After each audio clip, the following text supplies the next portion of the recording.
Graça e paz a todos. Amados, hoje eu quero pensar com você sobre o seguinte tema: a IA vai ou adora a Deus?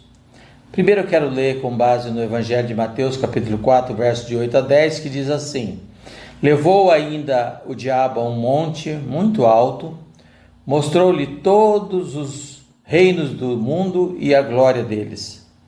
E lhe disse: Tudo isso te darei se prostrado me adorares. Então Jesus lhe ordenou: Retira-te, Satanás, porque está escrito: Ao Senhor teu Deus adorarás e só a Ele darás culto.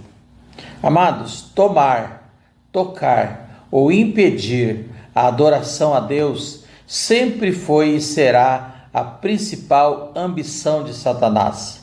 Lembramos desde o Egito, aquilo que estava em questão ali é: livra o meu povo para me adorar. Então, temos visto crescente vertiginosamente o crescimento nas redes sociais dos louvores gerado pela IA. E muito em breve eles certamente vão prevalecer e dominar como sugestão para os consumidores da rede social. E ainda mais usando a imagem e a voz dos cantores já consagrados.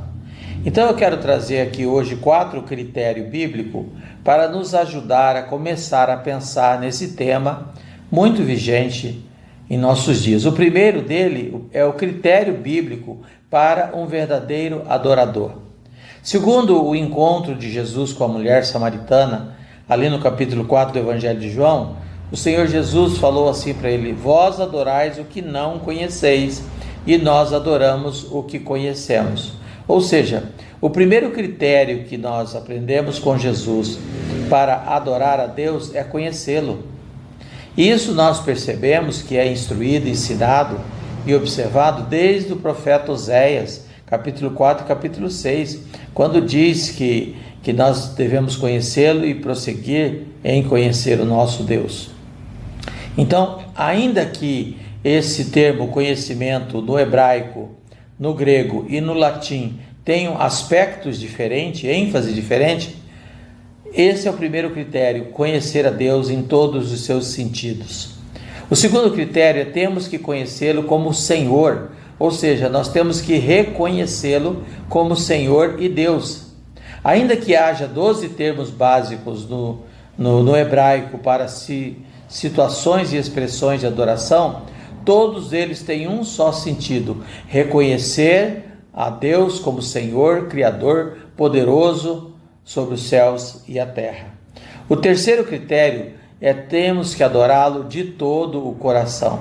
Um dos textos mais conhecidos do meio cristão é Jeremias 29:13: Buscar-me-eis e me achareis, quando me buscardes de todo o vosso coração.